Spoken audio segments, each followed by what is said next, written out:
Have you ever wondered how one of your peers earning exactly the same income as you can end up living a completely different life and have a completely different financial situation to you? In my effort to try and make this understandable worldwide, because everyone is used to comparing to dollar cost terms, let's say you have two friends and both are earning $80,000 per year, but fast forward to a decade or two later, and one is financially free, living a modest lifestyle, while the other is drowning in debt, struggling to keep up to the lifestyle they created, and are not even able to afford a weekend getaway.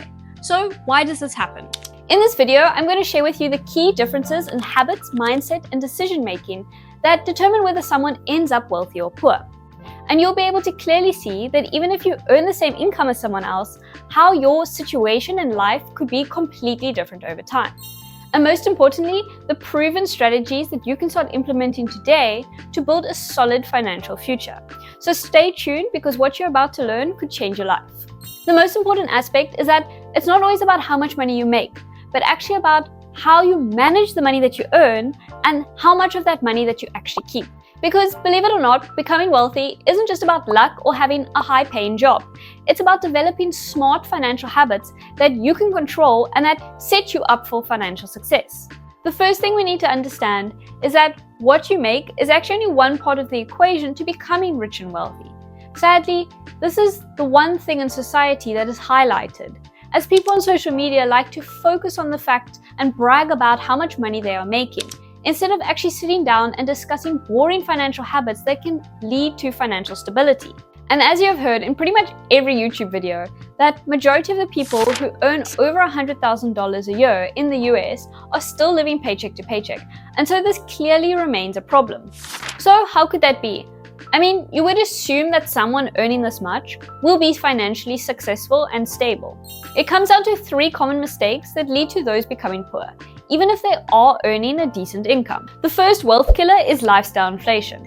Increasing your base cost of living is the quickest way to sabotage any extra income you make by ramping up your spending just because you simply can. There is a book called The Millionaire Next Door, which I have yet to read, but it's like super high on my list. And I've watched many highlight reels from it. And what the authors essentially did was study the profiles of the rich, which provided critical insights into how the richest 1% in the US lived and what their habits were. And the key lessons of this book is that most people who are great accumulators of wealth often keep their lifestyle expenses way below their earned income, even if their income increases. Remember that you don't always need to look the part to be successful. Real wealth isn't about showing off. It's about financial security and financial freedom. Now for me personally, I like to make my lunch at home instead of paying for lunch out at work every day. And partially there is a selfish reason for this, because I want to maintain my healthy lifestyle. I want to know that my food is made from whole foods and ethically sourced ingredients and good quality meat or protein. The food at the cafeteria just doesn't taste as nice, and I don't always know what makes up the meal. But this turns out to be a win-win, because the lunch at the cafes nearby the office is like very expensive, and this is how I keep my lifestyle modest, by not ordering takeout or eating out for lunch at all. But for you, it could look completely different. Maybe you opt out for your Netflix subscription for a few months and watch YouTube instead, and don't mind the ads running in between. The book found that on the flip side, many people who appear to be well off are often deeply in debt. These are usually the people that are earning a higher income, like professionally degreed individuals, like lawyers, for example. They earn an above average income, but then they also tend to drive luxury cars, have a bigger house in a better neighborhood, because they want to live in the same neighborhood that their colleague is living in. So they're struggling to pay off their student debt, car loans, and have bigger mortgages. This is where the book speaks about growing your income as an offensive strategy, and having a great defense is keeping your spending low. One of the famous quotes of the book is the following: "Great offense and poor defense translates into under-accumulation of wealth, and the foundation stone of wealth accumulation is defense.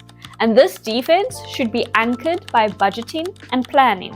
So what this means is, even with a strong income, if your defense is poor, which is your spending, then you aren't going to accumulate wealth. As important as an offensive strategy is when it comes to winning any game, defense is something that you have to focus on when it comes to creating wealth. A really common mistake is having too much debt, either through credit cards or personal loans, which are way too easy to get, making it easy to live beyond your means. And having monthly payments on a depreciating asset like a car it's just going to deteriorate your future wealth even more. Now imagine you have two friends and they both earn the same income. Let's just say $80,000 per year. This friend unfortunately has $5,000 in credit card debt with an interest rate of 20% and payment terms of 12 months. So within a year, they need to allocate about $500 per month towards the debt, including interest. And this leaves them with significantly less disposable income for saving, investing, and other expenses. This other friend, on the other hand, has no debt and can put the same $500 per month into the S&P 500, earning them roughly 8% per year. In just one single year, they would have saved $6,000, which is a huge difference taking into account the reverse opportunity cost. And on top of that, instead of growing with interest every month because only the minimum balance was paid, this $6,000 will now start to grow at a more exponential rate because of the power of compound interest. Now, in just a single year alone, the friend that had the credit card debt versus the friend that saved the $6,000, which could now be turned into $60,000 in about 30 years. One of the milestones you should be aiming for in all stages of life, no matter the financial position you're in, is to have zero money in debt, besides maybe a home loan or a mortgage. And my personal opinion is that you should have all your cars paid off or bought in cash, and if you purchased it recently, then you should fast track that car loan as fast as possible. I also believe that any phones or devices you buy should be bought in cash, or you just simply can't afford that item. The third common mistake is lack of tracking your spending and not budgeting or planning when it comes to your money. It's so easy in this day or age to just tap your card and not know the full repercussions of your spending if you're not tracking it. In my first year of working, I would go buy lunch at a nearby cafe, even though the company that I work for has a subsidized cafeteria. I personally thought that I wanted some variety, but just looking at how much money I spent every day, it was just not worth it when I could have saved and invested that money and just ate from the cafeteria or my packed lunch instead. So when I first started tracking my expenses nearly 2 years ago now, I had zero idea on how much money I was spending in every category of my life. And it turns out humans are horrible estimators of how much money they spend. This is especially true if you start paying for things with a credit card or a debit card. There are studies done where scientists examined the brain activities of people who spent money by using a credit card or cash. The crazy thing is that researchers found that credit card purchases activated a part of the brain associated with reward, which released dopamine regardless of the price of the item, whereas cash purchases activated this reward center with a much weaker signal. So credit cards facilitate overspending in two ways. The first is the reduced pain of payment because spending is now removed from immediate consequences. Like, you don't see the cash physically leaving you, so the pain of payment is actually quite small. And number two, the dopamine released from the reward part of the brain that was activated when swiping your card, leading to a cycle where you might actually want to spend more money than if you had paid in cash, as you would be physically handing your cash away. So knowledge is power. If you track your spending and categorize it, even if you are using a credit card to build a credit score and earn those cashback reward points, then you aren't as likely to overspend because you're tracking your money and you know where it is going. This can definitely put you in a better financial position, and building on these habits can compound over time, which can lead to increased savings and investments and just put you in an overall healthier financial position. So those are the 3 common mistakes that people who are poor tend to exhibit. If you've been enjoying this video so far, please don't forget to like and subscribe, as I'd love to have you stick around and join this community of like-minded people who are willing to put in the effort to improve their own financial situation. But now let's talk about the 3 most powerful habits that you can develop for building wealth. And you really want to pay attention in this section if you want to become wealthy. The first is investing early. So let's pretend our 2 friends are back again, and we're back with the same example. They have the same income of $80,000 per year, but instead of your second friend just saving, they actually start investing that $500 per month. This was saved from the age of 20, and so $2,400 was invested per year for 10 years from the ages of 20 to 30. Your other friend, on the other hand, goes and parties and binges all-you-can-eat sushi and has enough iced coffees to the point where he's living paycheck to paycheck in this part of his life. But then your friend turns 30 and he realizes that he has to start saving and getting his life in order. So he starts to invest $2,400 per year for the next 35 years. So who at the age of 65 has more money? Friend 1 only saved for 10 years, but friend 2 saved from the age 30 for 35 years. Well, the results will shock you. As you can see here, by contributing only $24,000 in total earlier in life, versus friend 2 who contributed $84,000 over the course of his life after starting later. But yet, because of the 10-year head start, it was still friend 1 who had accumulated more wealth. And that's the power of compounding when it comes to time. The rich and the wealthy, they know these secrets. And the thing is, you don't have to be a millionaire to start investing. And this shows you that even if you have the same income as somebody else, you can end up with way more money than them in the long run. Okay, so let's talk about my personal favorite habit, and that is paying yourself first. And this simply means that before you pay your bills, before you go out and buy groceries, before you spend money on literally anything, just set a portion of your income aside for your future self. Think of it like this: you're your own most important investment. And just like you wouldn't not pay your bills, not pay your rent or mortgage, so don't not pay yourself first.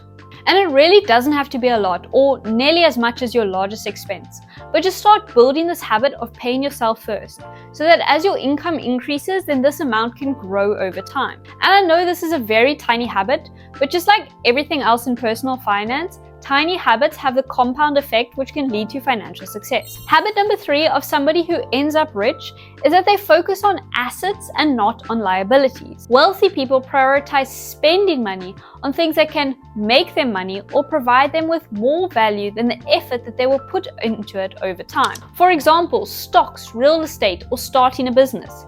These are all assets that can provide cash flow, dividend stocks, or pay regular payments just for you owning them. This money can then be reinvested or used to cover your expenses to grow your overall wealth. Liabilities, on the other hand, drain money from your wallet. So think about making a car payment, because a car typically loses value over time, and if you have a car loan as well, then you're paying interest on the car loan itself. That means you're literally paying principal and interest in order to pay off a car that is going down in value over time. Okay, so now we've covered the fundamentals, but one thing that we should definitely talk more about, which is my absolute favorite topic, is the psychology around money. You see, it's not just about crunching numbers and following spreadsheets. It's about understanding the emotional and psychological factors that influence our financial decision making. And our relationship with money is often very much influenced by our beliefs, our upbringing, and our experiences. So let's compare two people with the same income again. However, this time one person has a scarcity mindset and the other person has an abundant mindset when it comes to money. The person with a scarcity mindset might have a constant worry about money, feeling anxious about running out of it even when there is enough. And when approached about investing their money, their instincts will tell them to hold on to the money that they do have and not to risk it by investing. So my parents, for example, are very frugal and money conscious when it comes to spending money on literally anything.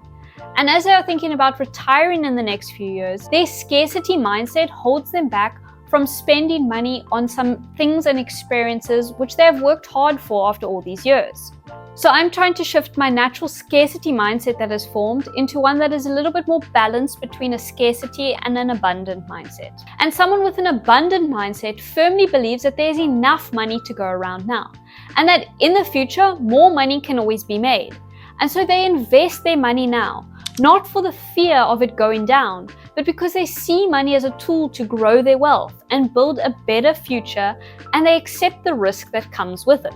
These people are way more likely to save for their long-term goals because they realize that if they sacrifice some of their short-term gratification today, then it will lead to long-term compounded wealth later on.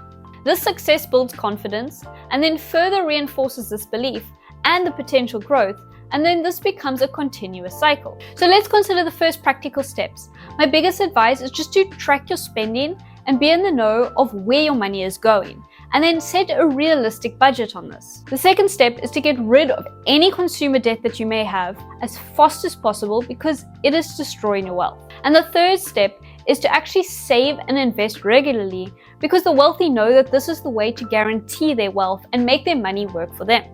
And lastly, step number 4, my favorite step of the day, is to always live on less than you make. You should understand by now that the quickest way to erode your wealth is to give in to lifestyle inflation. Every rich person knows that they need to live on way less than they make in order to invest and save the difference. And I've said this already today, but it's not really about how much money you earn, but it's about what you do with that money and also the mindset that you have around money in order for you to be successful. Ultimately, I believe that mastering personal finance is more about mastering your own money psychology, rather than crunching numbers, optimizing credit card rewards, or betting on XRP, although that may be more fun at times. I think that the more we understand our own habits, psychology, and behavior, the more control we have over our own financial freedom. If you enjoyed this video, please don't forget to like and subscribe, and check out my next video right here, which I think you'll really enjoy. Thank you for being here, and I'll see you in the next video.